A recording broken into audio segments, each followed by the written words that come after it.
పాత్రికేయ మిత్రులకు, electronic media సోదరులకు, విచ్చేసిన అతిథులందరికీ కూడా పేరు పేరున స్వాగతం. అలాగే ఒక ఫోన్ కాల్ అడగగానే ఎన్నింటికి రావాలి అన్న ఒకే ఒక్క మాట, అంతా మించి ఏం లేదు. నా సోదరుడు Anil, thank you so much. ఈరోజు అనిల్ రావటం వల్ల ఈ సినిమాకి ఇంకా కొంతమందికి, ఇప్పటిదాకా ఎంతమందికి రీచ్ అయిందో ఇంకా కొంతమందికి గట్టిగా రీచ్ అవుతుంది. అది అందుకే కొంచెం గెస్ట్లు వస్తే సినిమా ఇంకా వెళ్తుందని ప్రొడ్యూసర్ ఆశపడతాడు. కంటెంట్తో పాటు ఇది కూడా చాలా ఇంపార్టెంట్. ఇంకా నా విషయానికి వస్తే, నేను చిన్నప్పటి నుంచి నాకు ఆ డప్పు సౌండ్ వింటే ఒళ్ళు పొంగిద్ది, ఆగదు, అస్సలు ఆగదు. అమ్మ తోడు, నేను అన్నీ మర్చిపోతా, అసలు నేను ఆగలేను. చిన్నప్పుడు ఊర్లో మాకు సముద్రయ్య అని ఒక అతను ఊళ్ళో ఏది జరిగినా డప్పేయటానికి వచ్చేవాడు. తప్పెట అంటాం మేము, తప్పెట వేసుకొని వచ్చేవాడు, అన్నీ అనౌన్స్ చేసేవాడు. అతనితో పాటు వెనకాల పరిగెత్తుకుంటా డ్యాన్స్ వేసుకుంటూ వెళ్ళేవాళ్ళం. అది నరనరాల్లో జీర్ణించిపోయింది. సో అందుకే ఎవరిని ఇబ్బంది పడి ఉంటే సారీ. మా సినిమా కూడా దండోరా కాబట్టి ఏం పర్వాలేదు, ఈ సినిమా కోసం ఆ మాత్రం చేయొచ్చు. దండోరా ఈ సినిమా తర్వాత ఈ సినిమా ప్రొడ్యూసరు నా దృష్టిలో ఇంకా యూత్ బాయ్ నైట్ లైఫ్లన్నీ వదిలేస్తే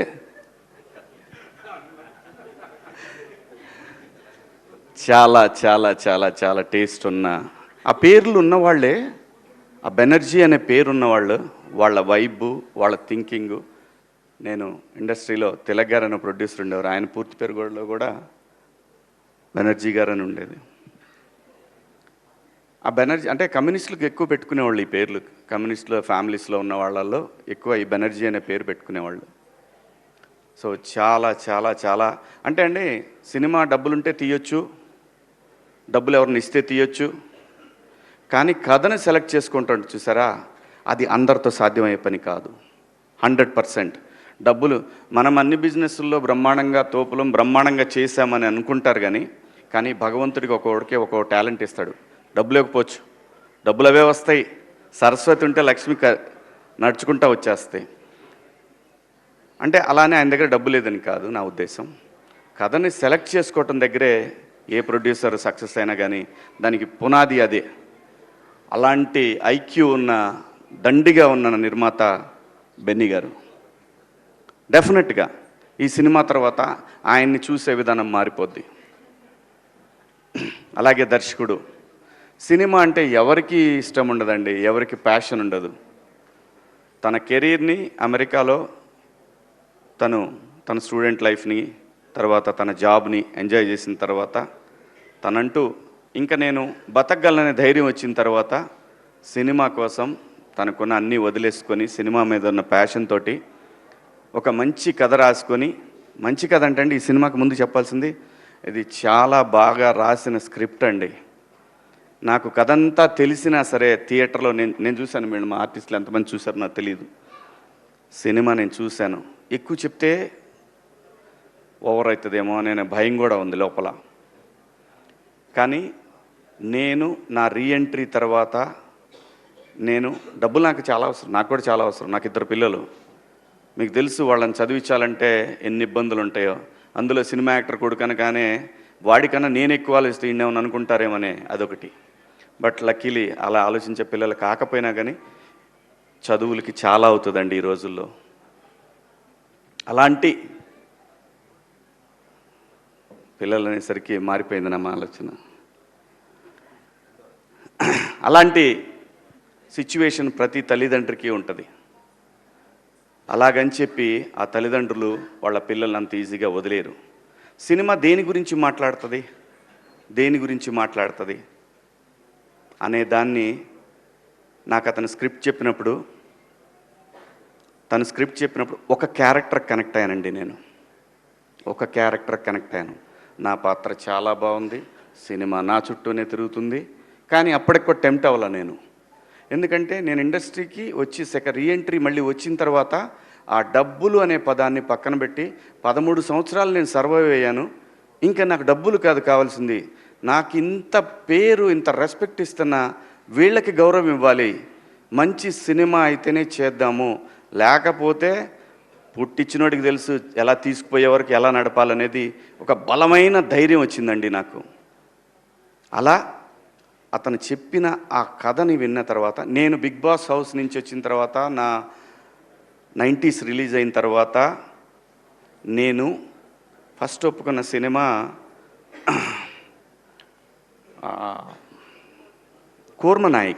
కూర్మనాయక. అది చాలా గ్రాఫిక్స్తో ఉన్న సినిమా, ఒక నెగిటివ్ క్యారెక్టర్ నాది, నాకు బాగా నచ్చిన కథ అది. దాని తరువాత కోర్టు కాదండి నేను ఒప్పుకుంది, ఈ సినిమా.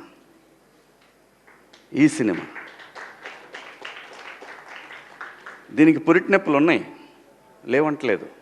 ఆ కారణం చేతనే నాని గారు తొందరగా అయిపోయింది, కానీ బెన్నీ కదా కొంచెం కష్టం ఉంటుంది, ఉండాలి, ఉంటేనే రెస్పాన్సిబిలిటీ ఉంటుంది, లేకపోతే కష్టం. అలా ఈ సినిమా 90s చేసిన నవీన్ మేడారం అని ఆయన నిర్మాత, దానికి సిరీస్కి ఆయన ద్వారా వచ్చారు ఈయన నా దగ్గరికి. ఈయన వచ్చినప్పుడు ఫస్ట్ నాకు పిచ్ డెక్ పంపించమని చెప్పాను నవీన్ మేడం, అది పంపించారు. ఆ తర్వాత ఆయన కథ చెప్పారు, వచ్చి నాకు కథ చెప్పారు. అదంతా వింటున్నాను కానీ నేను ఎక్కడ టెంప్ట్ అవ్వలేదు. ఓకే బాగుంది, బాగా రాసుకున్నాడు. ఎప్పుడైతే ఒక పాత్రను ఇంట్రడ్యూస్ చేశాడండి, అక్కడి నుంచి సినిమా లెవెల్ కూడా ఎవరెస్ట్ శిఖరంలాగా వెళ్ళిపోద్ది అనమాట. ఆ ఎవరెస్ట్ శిఖరంకి వెళ్ళిన తర్వాత బయటకు వచ్చే హై ఉంటుంది చూసారా, ఆ హై మీరు ఇందాక చూసిన తమ్ముడి డ్యాన్స్ చాలా బాగా రాసుకున్నాడండి. నిజంగా నేను అమితంగా ప్రేమించేమీ మాట్లాడట్లేదు, సినిమా తీసేవరకే ప్రేమిస్తాను నేను. సినిమా తీసిన తర్వాత అది ఎడిటింగ్ రూమ్లోనైనా థియేటర్లో నిర్మాతలకి శ్రీరామ రక్ష. అలాంటి ఒక ధైర్యం నాకుంది, ఈ కథని వాళ్ళు ఎలా చూస్తారనే దాంట్లో నేను సినిమా చూసా. సినిమా అద్భుతంగా వచ్చింది. ఇది మార్నింగ్ షో వరకే, ఈ వారం చిన్న సినిమాలు ఏం రిలీజ్ అవుతున్నాయి అని మాట్లాడుకునే వాళ్ళకి మాత్రం ఈ వారం చిన్న సినిమాల్లో ఇదొక చిన్న సినిమా, కానీ 25th సాయంత్రానికి ఇది చాలా పెద్ద సినిమా.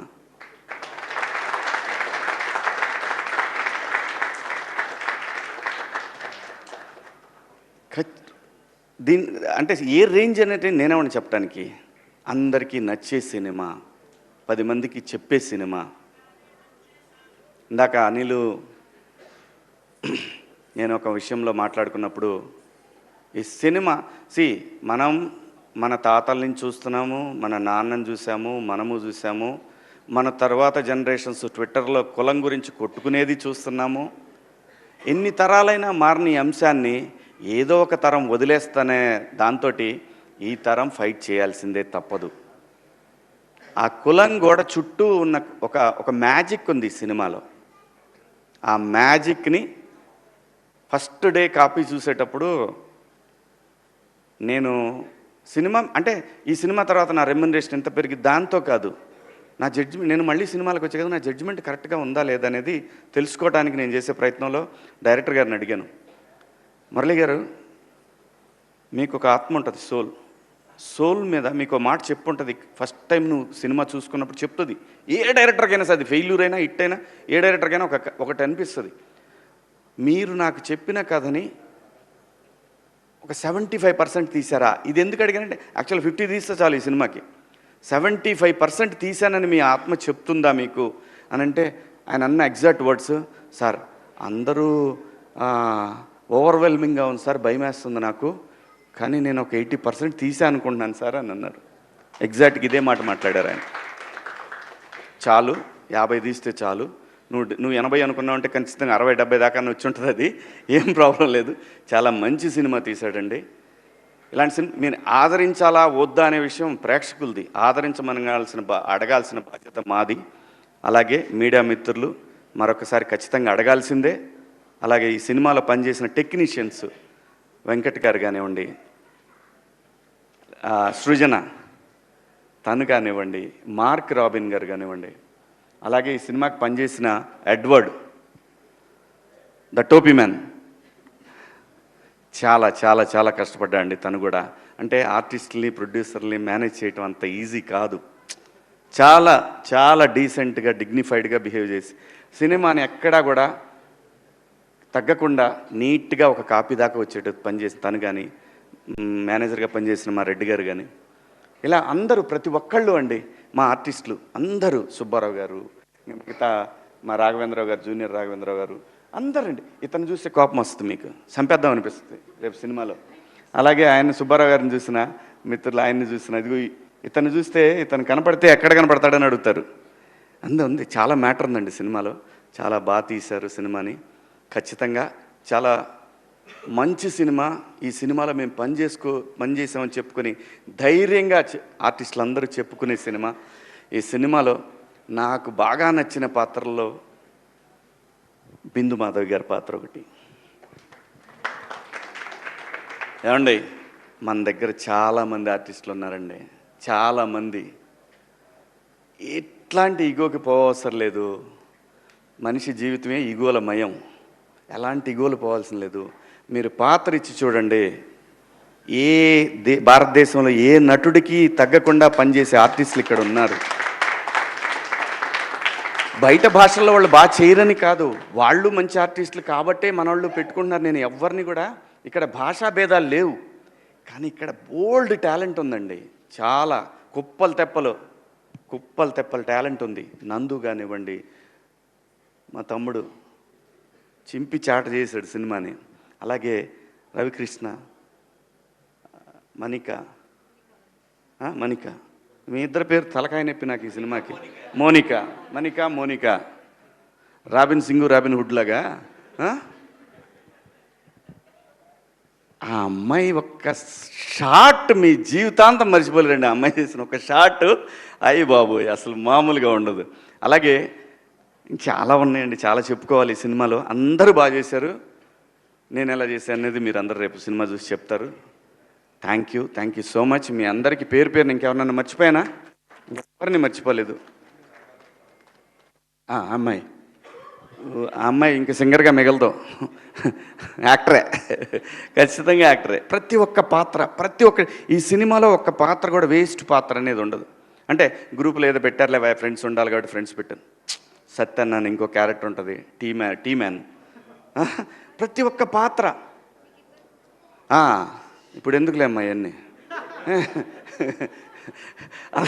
అందరూ బాగా చేశారు.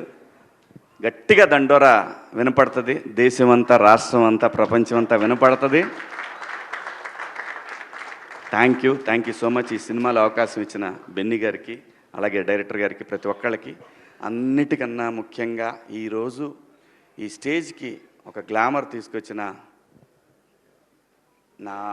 నా సోల్ తమ్ముడు అనిల్, థ్యాంక్ యూ. అబ్బాయి అని పిలుచుకుంటా నేను. మా పిల్లల్ని కూడా అబ్బాయి అని, ఎరా అని పిలుచుకుంటా, కానీ అబ్బాయి అని పిలుచుకుంటా నేను.